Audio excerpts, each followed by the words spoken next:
Hello, everyone, and welcome back to Ways to Learn English. Hi, everyone. We're really happy you're here with us today. If you're listening while walking, cooking, cleaning, or relaxing, you're in the right place. Because today's episode is calm, practical, and very useful. Yes. Today we're going to talk about something many learners need. Not motivation, not talent, but a simple system. A daily English system. Exactly. Something you can do every day that actually works. Because sometimes learners study a lot, but they don't see progress. And it's not because they're lazy It's because their practice is not consistent, or it's too complicated. or they don't know what to do next. So today we're going to build a simple plan you can repeat daily. Not a perfect plan. A realistic one. Alex, can I say something honest? Always. When people say study English, it sounds heavy. Yes, Like sitting at a desk for 2 hours. exactly. But most people don't need more study time. They need more English in their life. Yes. English living inside normal moments. That's the key idea today. Let's make this very easy. A good daily system has 3 parts. Listen, use, repeat. Listen. Use. Repeat. That sounds manageable. It is. Most learners do listen sometimes and use rarely. And repeat almost never. Exactly. But repeating is where fluency grows. Okay. So what kind of listening is best? Because some people listen to English all day and still feel stuck. Great question. There are 2 types of listening. Background listening, English is playing, but your attention is low. And focused listening, you actively notice phrases, tone, and patterns. So background listening is not useless. Not useless. It helps your brain get comfortable with the sound of English. But it doesn't build active skill fast. Exactly. Focused listening is what builds faster improvement. Let's do a tiny example. Imagine you hear this sentence. Honestly, I'm not sure yet. That's a very useful sentence. Focused listening means you notice. Honestly, as a natural starter word, I'm not sure yet, showing soft uncertainty and the calm tone. And then we reuse it later. Exactly. Listening becomes powerful when it produces usable phrases. Can we call it stealing phrases? Yes. In language learning, stealing is good. Okay. Here's how it works. When you hear a natural phrase, write it down. Not a full paragraph, just one sentence. Then reuse it the same day. So it becomes yours. Exactly. Your brain learns faster when you use phrases in real life. Yesterday, my coworker said something I liked. She said, "No worries at all." Perfect phrase. I started using it too. That's exactly the system working. So now we have listening. But the most important part is use. Because English is not a museum. Exactly. It's a tool. This is one of the most effective habits. Every day, say one sentence out loud in English. To another person. If possible, yes. But you can also do it to yourself. That's good for people who are shy. Exactly. Examples. I'm heading out now. I'll do it later. That sounds good. Those are real-life phrases. And real-life phrases build confidence. What if people feel awkward speaking to themselves? Then do it with a purpose. For example, narrate what you're doing. I'm making tea. I'm washing dishes. I'm replying to an email. That's simple. And it works because it's consistent. I've heard of shadowing. Is that where you repeat after someone? Yes. But many people do it too aggressively. They try to match speed perfectly. That can feel stressful. So, what's the relaxed version? Relaxed shadowing. Choose one short clip, maybe 10-20 seconds. Listen once, repeat slowly once, then repeat naturally once. That's it. That sounds doable. And the key is you repeat the same clip over a few days. That's how you internalize rhythm. Actually, let me ask you something, and everyone listening too. Okay. If you could practice English every day, but only for 10 minutes, what would you choose? Would you choose listening? Speaking? Reading? Writing? There's no perfect answer. But the best answer is usually the habit you can keep. Here is a simple 10-minute system that works for most people.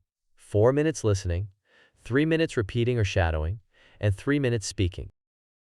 That sounds structured. Structure reduces decision fatigue. If you don't know what to do, you do nothing. So a system removes that problem. What's a 1-minute story? You speak for 1 minute about your day. Simple. For example, today was busy. I worked, I cooked dinner, and I felt tired. But I'm happy I practiced English. That's very real. And your brain learns how to connect sentences naturally. What about people who want to practice with others? Great. 2 easy ways. A weekly English friend you message with, or a routine place like a cafe or online group where English is normal. So English becomes part of community. Yes. And community increases consistency. My cousin does something like that. Every Sunday she calls her sister, and they speak 10 minutes in English. That's a perfect system. It's not long, but it's regular. And regular beats intense. Now we arrive at the most underrated part. Repeat. Yes, people hate repetition sometimes. But repetition is how your brain learns. So, do you mean repeating the same podcast episode? Yes. People always chase new content. But repeating one episode gives deeper learning. Because you notice more each time. Exactly. First, listen, general meaning. Second, new phrases. Third, pronunciation and rhythm. That makes sense. Your English doesn't grow because you heard something once. It grows because your brain meets the same phrase many times. Like seeing a familiar face again and again. Exactly. So far, we built a simple system. Listen, use, repeat. And we gave several tools: daily moments, stealing phrases, shadowing, 1-minute story, repetition. Next, I want to talk about something important. How to choose the right content for your level.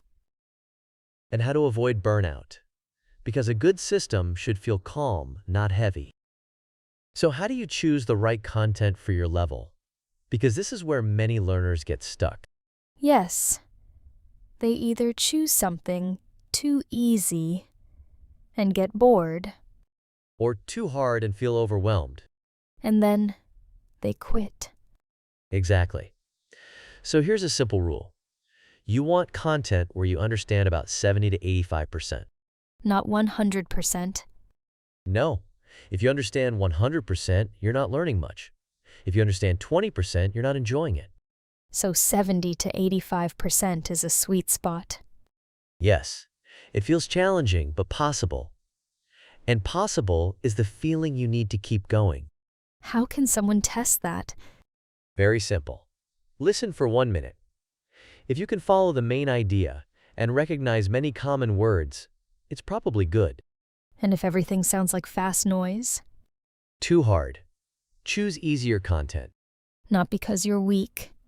Because you're training your brain gradually. Some learners jump from video to video every day. Yes, and that can feel exciting, but it's not always efficient. So what should they do instead?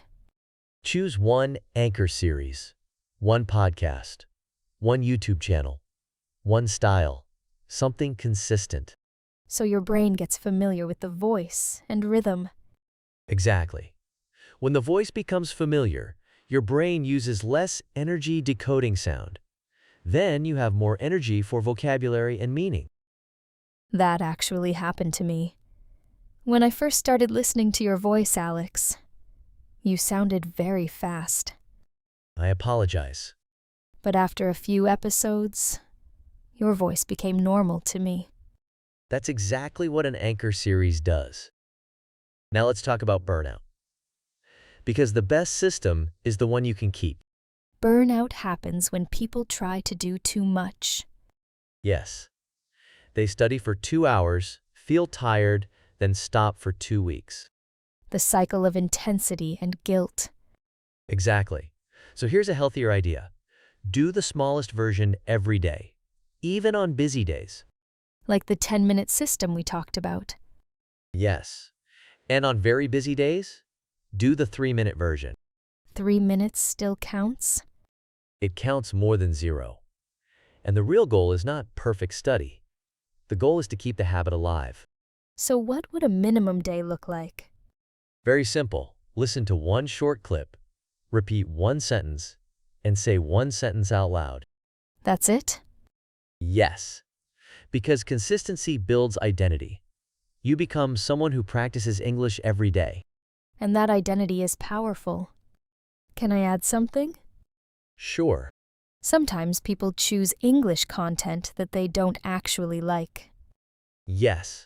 They choose it because it's good for learning. But they feel bored. Exactly. So here's a rule. Choose content you would enjoy in your native language. If you like cooking, watch cooking videos. If you like business, listen to business topics. If you like cozy stories, listen to cozy stories. Because interest keeps your brain awake. Yes. Interest is fuel. Here's another technique that works well. Choose one topic for 1 week. What's the advantage? You hear the same vocabulary repeatedly, so the words become familiar quickly. For example, 1 week, travel, you'll hear ticket, hotel, reservation, check-in, airport. And repetition happens naturally. Exactly. Your brain learns faster with repeated context. Many learners hate vocabulary lists. Me too. So here's the alternative. A phrase notebook. Instead of single words, you save phrases. For example, not just nervous, but I feel a bit nervous. Not just busy, but I've been busy lately. Exactly. Phrases are easier to use in real conversation. Here's a small game. Choose one phrase you heard today. Use it 3 times. In different situations. Yes. Example phrase. That makes sense. Use it in your thoughts, in a message, and in a conversation. That would help it become automatic. Exactly. I want to say something to the listener. If you feel overwhelmed by English, it doesn't mean you're failing. It usually means your plan is too heavy. Yes. A good plan should make you feel capable, not exhausted. If English feels heavy, make it smaller. Smaller is better than stopping. Can we give listeners a sample day? Yes. Let's imagine a normal day. Morning, listen to one short clip while making coffee. Midday, save one phrase. Evening, say 1 minute about your day. That's realistic. And if you repeat this daily, you will improve. Because your brain will stop treating English like a special event. It becomes part of your life. One more practical idea. If you want social practice, keep it simple. Like commenting on YouTube videos in English? Yes. Or sending one message to a friend. Or joining a small group. Community makes learning feel less lonely. And less lonely learning lasts longer. So today, we built a real system. Listen. Use. Repeat. Then we talked about choosing the right level, avoiding burnout, the minimum day plan, an anchor series, one topic week, the phrase notebook, and one phrase 3 uses. This isn't a perfect system. It's a realistic system. And that's what works. And that brings us to the end of today's episode. Thank you for spending this time with us. If you try only one thing from today, try this. Make English small and daily. Because small daily practice becomes big progress. See you in the next episode. And feel free to listen to our earlier episodes too.